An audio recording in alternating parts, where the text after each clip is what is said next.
Om Namo Bhagavate Vasudevaya. Om Namo Bhagavate Vasudevaya. Om Namo Bhagavate Vasudevaya. Welcome to today's live reading from Srimad Bhagavatam. Brilliant as the Sun, a retelling of Srimad Bhagavatam, Canto 1, the sages of Naimisharanya. And we are going to begin chapter 10 today. Krishna returns home.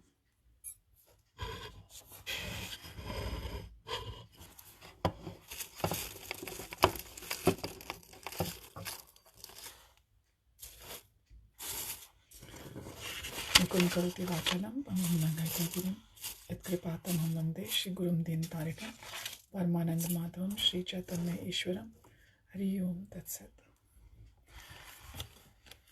After installing Yudhishthir as the world's emperor, Krishna departs for Dwarka. The ladies of Hastinapur praise him as he leaves. Chapter 10, verses 1 to 8. Shaunak was curious to know about Yudhishthir's reign as emperor. Surely he could not have ruled with peaceful mind after so many of his family members had been slain. Sutta said the great king Yudhishthir lived only to satisfy Krishna, who was pleased to see him assume the throne. Thus, in a mood of service, he assisted by his brothers, he happily accepted his rightful position as king. Sutta described how Yudhishthir restored the Kuru's fortunes, which had been devastated by the war. Under his righteous rule, the earth became opulent like the heavens. The people were free from disturbance, and there was no natural disasters. Because the king satisfied Krishna, the gods were pleased and everyone flourished.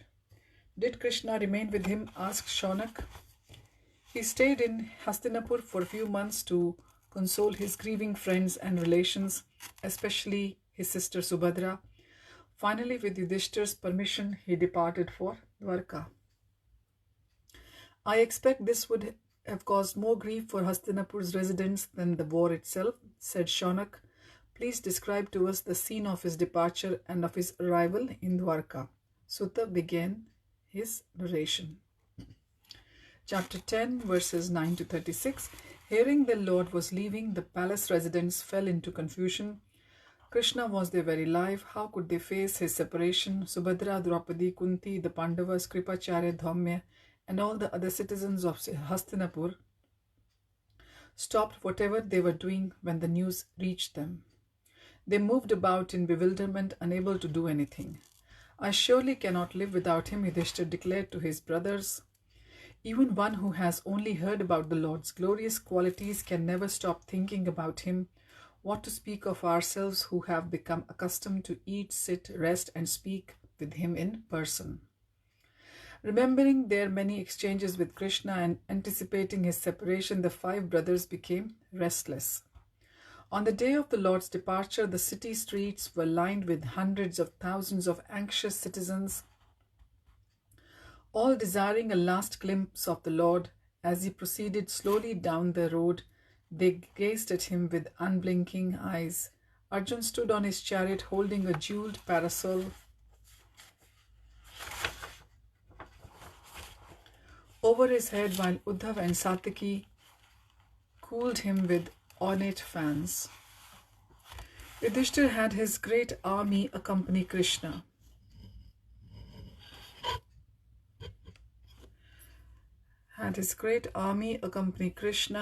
Drums, trumpets, bells, lutes, conches, and many more other instruments sounded as the majestic procession moved along the broad paved road. Brahmins chanted melodic Sanskrit prayers, bestowing blessings. The Lord graciously accepted his devotees' services with affectionate smiles and glances.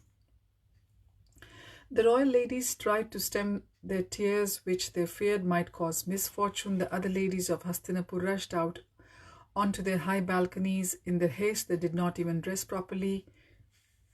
Their hearts beat rapidly as Krishna passed by with his entourage. None of them could take their eyes away from him. They showered him with flowers and spoke of his glories. One lady said, "Here is the original Supreme Person who existed before the creation and into whom all beings will merge at the end. He is known only by pure-hearted devotees who steadily serve him with mind and senses controlled.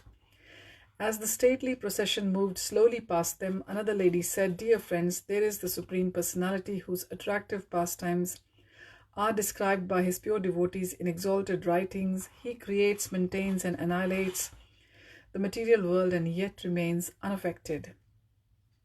Forgetting their duties, even those of serving their husbands and caring for their children, the ladies crowded the rooftops along the highway. They jostled each other in perplexity, trying to get a better view of the Lord. Praising the good fortune of the residents of Krishna's kingdom, one of them said, "Oh, how glorious is King Yadu's dynasty, and how virtuous is Mathura, where the supreme leader of all living beings, the husband of the goddess of fortune, took birth and played in his childhood." Another lady added, "Dwarka's inhabitants are supremely fortunate. They always see the soul of all beings in his loving feature. And just think of his wives, whose hands he accepted. How they must have undergone vows, austerities, sacrifices, and perfect worship of the Lord to be receiving his conjugal embraces and kisses.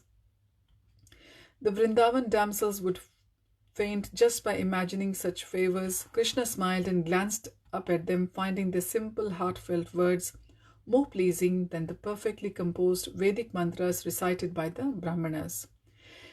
As they caught the Lord's eyes, the ladies almost swooned in ecstasy. The procession passed the love-struck ladies and gradually left the cities. The Pandavas accompanied the Lord for a considerable distance. Unable to face the prospect of parting, Krishna finally persuaded them to return, while he continued on his way to Dwarka, passing through many countries where the residents came out in their thousands to see him. So with this, we finish our chapter 11, Krishna returns to Dwarka. The title is Krishna Returns Home.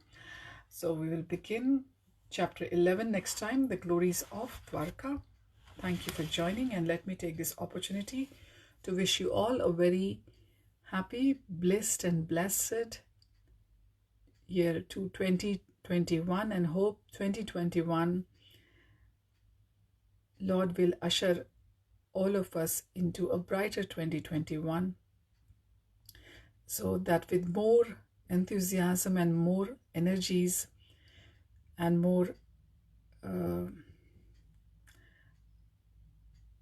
collectiveness, we can offer our services to Lord Krishna.